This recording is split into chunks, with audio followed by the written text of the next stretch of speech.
If you want to know something about Maryland politics, Blair Lee is a guy who knows politics in this state better than anyone, and he joins us live here at Ted's 355 Diner in Rockville. Blair, thanks for coming by. Hey, my pleasure. All right, so let's talk briefly about where we are in the state. I mean, we always point out that if you look at registration, the Democrats outnumber the Republicans in the state of Maryland 2-1, and yet we have a governor's race that is only within 7 points at the last poll. I haven't seen another poll since then. Have you? No, it's single digits. It's either 4 points, 7 points, or 9 points, depending on which poll you believe in. But it's a single-digit race. And that is surprising given the number of Democrats in this state.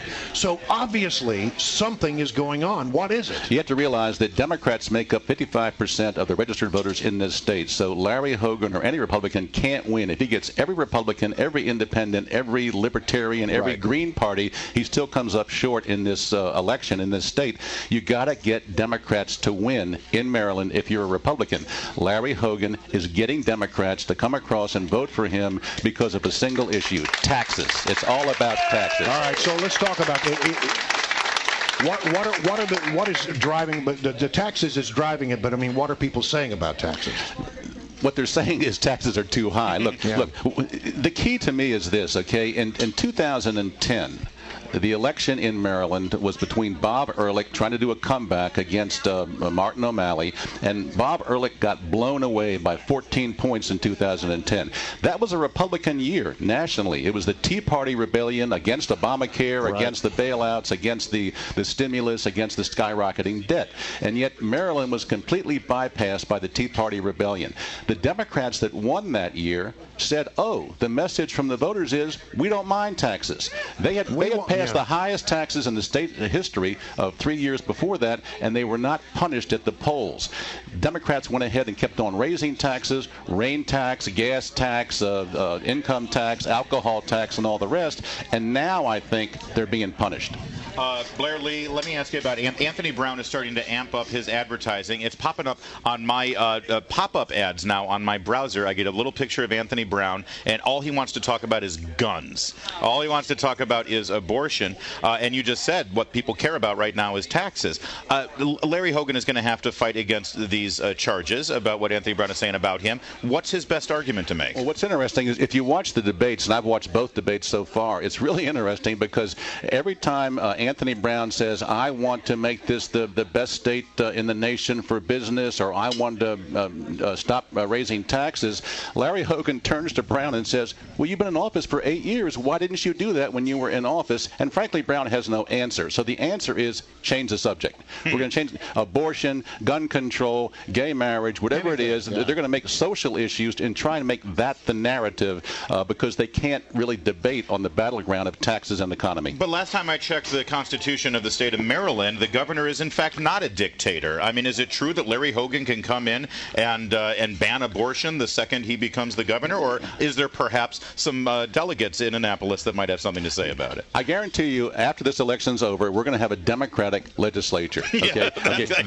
the sun will rise. Okay, and we will have a Democratic legislature. The possibility of Larry Hogan, even if he wanted to repeal abortion, to repeal gun control, is impossible. You would never get that bill through the General Assembly. But the governor does have a great deal of power when it comes to budget matters. That's the difference right there, okay, is that if we had a Republican governor, that governor by himself or herself could stop any future tax increases in this state. You know, we were talking earlier before we started this segment, and you reminded me of something that I had forgotten. That on several occasions in recent years, the Republican governors candidates have done quite well. I had forgotten all about Ellen Sauerbrey. Well, don't forget, Ellen Sauerbrey ran in 1994. Think of the similarities. 1994 was a Republican year nationally. It was a year after 9/11. The country was rallying around George W. Bush. It was a year where the Republicans took back Congress nationally. Right. And in Maryland, Ellen Sauerbrey, out of the blue, running on a tax cut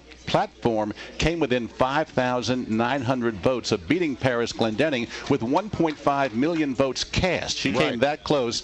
A lot of us think that the graveyard vote put Paris over the top. There's a lot of people that believe that, right. And that vote, by the way, is 100% Democratic.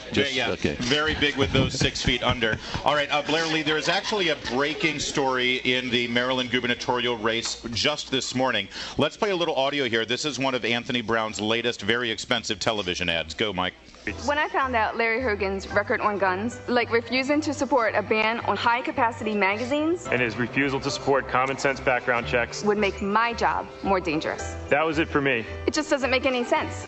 Now, when they say my job, you have to understand the visual here. These are uniformed police officers, and they're in uniform speaking directly to the camera. That's a no-no, isn't it, Blair Lee? It's actually against the law, but hey, it's election year, who cares, right?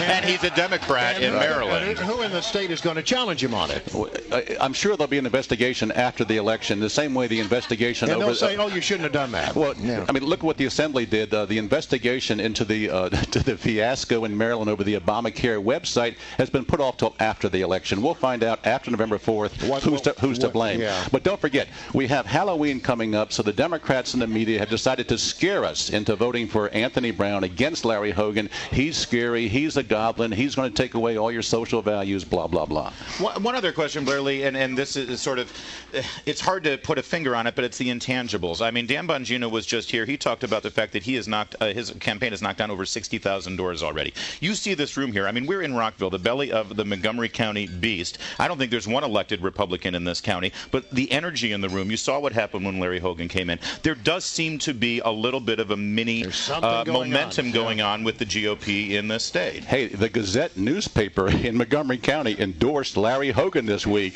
What's that all about? I mean, is there more energy? Is there going to be sort of more of a motivation behind Republicans? Because let's face it, the Democrats, all they're voting for is continuation of the same old thing. Look, there's an old saying in Maryland politics, the only thing in Maryland that Republicans have going for themselves is the Democrats. Okay? If you leave Democrats alone in office long enough, they will eventually bring about their own demise. And they've done this with its taxes. Yeah. The overtaxation is the issue this year in Maryland. All right, a little less than 3 weeks away from Election Day. What's your prediction?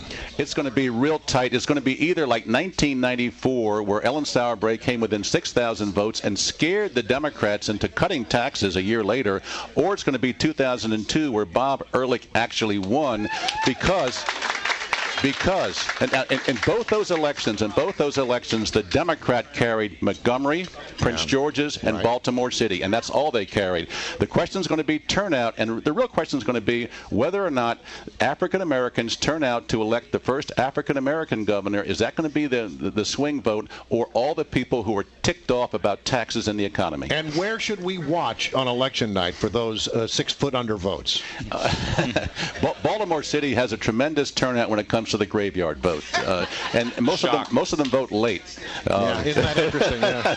Well, they're busy. You know what with being worm food and everything. What are the pushing up daisies, right? Blair Lee, thanks for joining us today, as always, and coming out here to Rockville. Blair Lee, thank you.